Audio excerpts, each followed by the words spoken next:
একজন নারী, কয়জন নারী?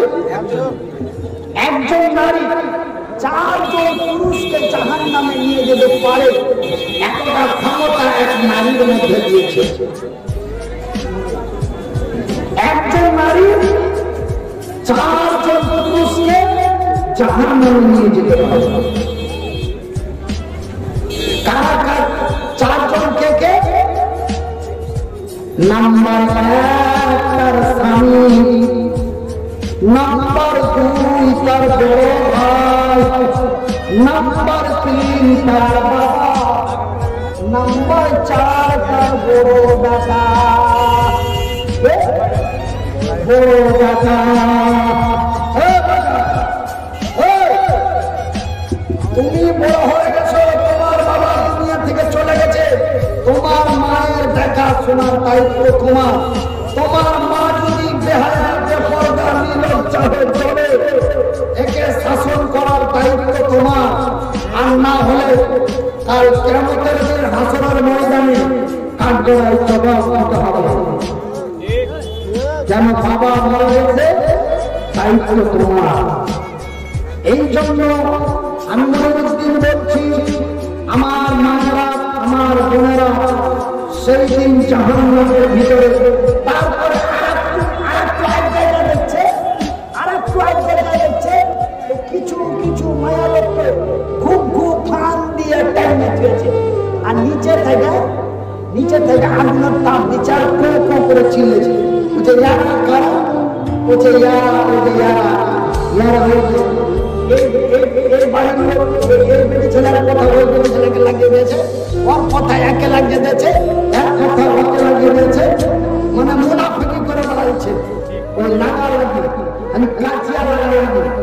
আমার ভাইয়ের, আমার বোনেরা, আমার বন্ধুরা, জাহান্নামের কঠিন নাম, জাহান্নামের আগুন থেকে বাঁচুন এবং বাঁচান।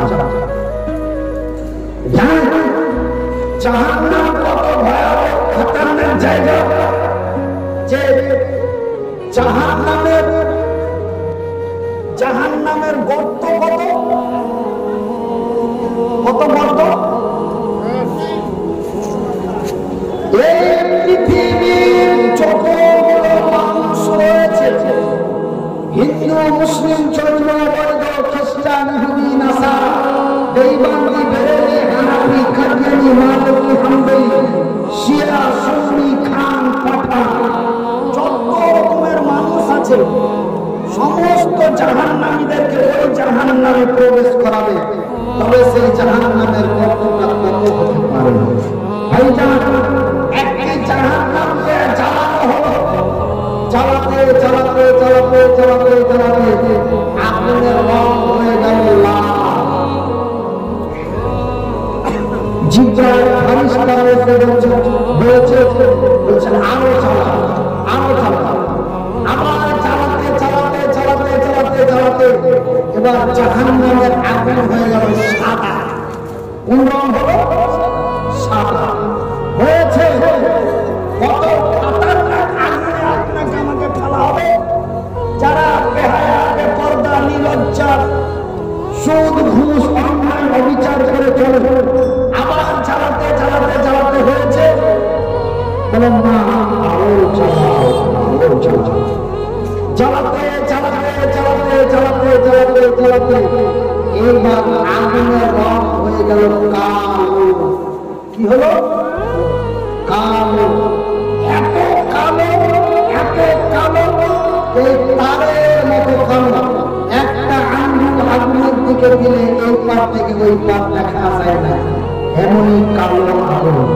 তারপরে বলে একটা পাথরকে নিক্ষেপ করা হলো, ওই জাহান্নামের ভিতরে।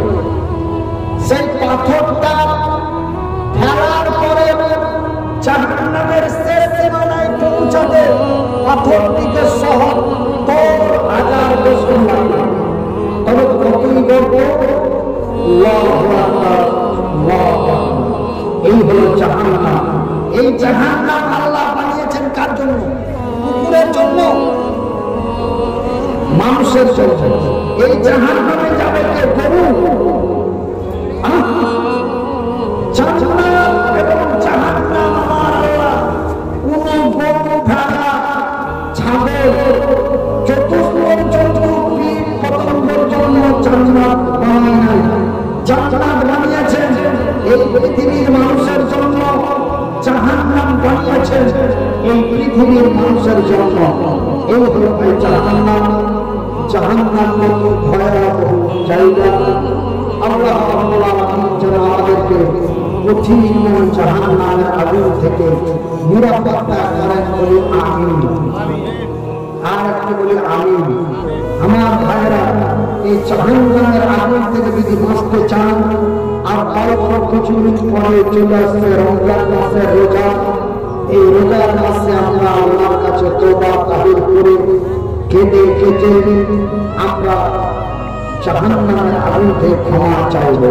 ভাইজি, যখন 14-15 বছর বয়সে লেখাপড়া করতাম, পবিত্র কোরআনে এবং তাফসীরের মধ্যে যখন জাহান্নামের বর্ণনা শোনা হতো, তখন বয়স কম ছিল, তখন ডরে কাঁপতে লাগতাম আর কাঁদতে লাগতাম। তখন মঞ্চের মিলিং পড়াইতো, এটা একটু মজা ছিল। जाके लिए मरे जाके लिए चौक चले। तो भाई জাহান্নাম অতি ভয়াবহ জায়গা, জাহান্নাম অতি খতরনাক জায়গা। এই জন্য আল্লাহ বলছেন, যদি তুমি বাঁচো এবং তোমার পরিবারদের বাঁচাও, তোমার বিবিকে বাঁচাও, তোমার বোনকে বাঁচাও, তোমার মাকে বাঁচাও, তোমার ভাইকে বাঁচাও, তোমার আত্মীয় স্বজনকে বাঁচাও।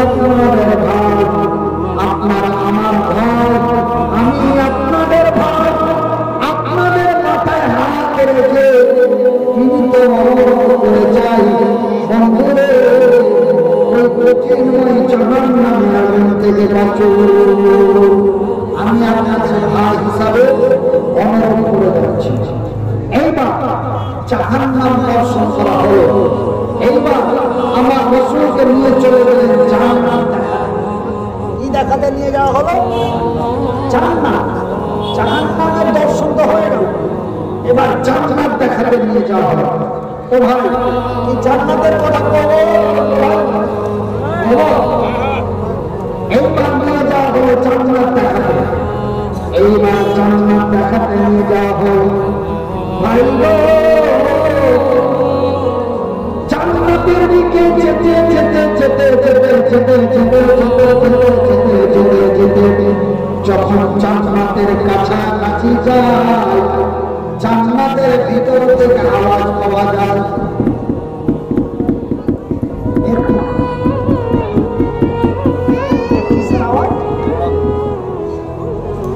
মাওলানা বলে ঘোড়াবে, কিন্তু এই আওয়াজ জুতার আওয়াজ, খড়ের আওয়াজ। আল্লাহ নবী দাঁড়িয়ে গেলেন, ও জিবরাইল, জান্নাতের ভিতর থেকে আওয়াজ পাওয়া যায়, এটা কিসের আওয়াজ? আল্লাহ নবীকে উত্তর দিয়ে বললেন, জিবরাইল, ও নবী, এটা জান্নাতের আওয়াজ নয়, এটা জান্নাতের আওয়াজ। আর আওয়াজ কার আওয়াজ? জান্নাতের আওয়াজ। ভাই, আমার একটু মাথার সমস্যা, তো ওই জন্য আপনারা এখন বেশি বেশি করে জিজ্ঞাসা করছেন।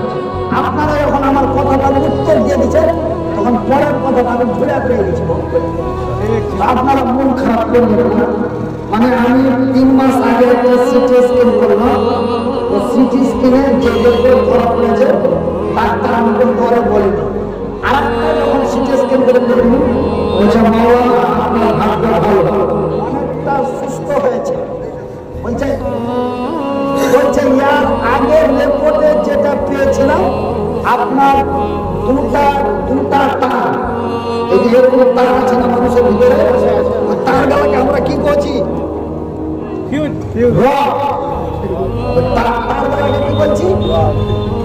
আমাকে বলছে যে আপনার দুটা তারের ভিতরে যে রক্ত চলাচল করছে তার মধ্যে দুটা তার বেসে যে রক্তগুলো কষ্টে রয়েছিল, আপনাকে ডরে বলবো যা চেক করে আরো ক্ষতি করবে, ওই জন্য আপনাকে ডরে বলিনি। তবে অনেকটা সুস্থর দিকে আছে, ওই জন্য আপনাকে সাহস করে বলতে পারলাম। আপনার হাড়টা একটু শক্ত হয়েছে, মানে তখন হাড়ের দুর্বল ছিল আর আপনার ধ্যানের অবস্থা খুব খারাপ ছিল, ওই জন্য আপনাকে পরে অরিজিনাল রিপোর্ট আপনাকে শোনায়নি। কিন্তু সেদিনকার কথা আজকে আপনাকে বললাম। 3 মাস পরে যখন দ্বিতীয় রিপোর্ট নিয়ে গেলাম তখন বললাম ডাক্তার আল্লাহর রহমতে খুবই ভালো। ডাক্তারের বাড়ি আমি এর আগে কতবার কয়েকটা জালসা করেছিলাম, জালসাতে কথা বলতে পারিনি, খালি স্টেজে উঠে কান্দিয়েছিল। আপনারা হাতে মারায় শুনুন, আরো কয়েক জায়গায় শুনুন, সালাম দিয়ে মানুষ দেখে গেলে কান্দা করেছি, কথা বলতে পারবো। তারপরে ওই ডাক্তারকে চলে গেল, ওই ডাক্তার মাশাআল্লাহ খাদিজা নামে একজন আল্লাহর বান্দী, আমার একটা বেটির নাম খাদিজা। বেটি মানে কেমন বেটি? আমার ভাইয়ের বেটি। আচ্ছা, খাদিজা নামে দেখো বান্দী তোমারও ছিল, না বলে না চেয়ে বলো। আমি চেয়েছি আপনার গেলে আমার মুসিদের লেগে কিছু লেগে চেয়েছি কি না, চাহে দিয়ে দিয়েছি বলে বলে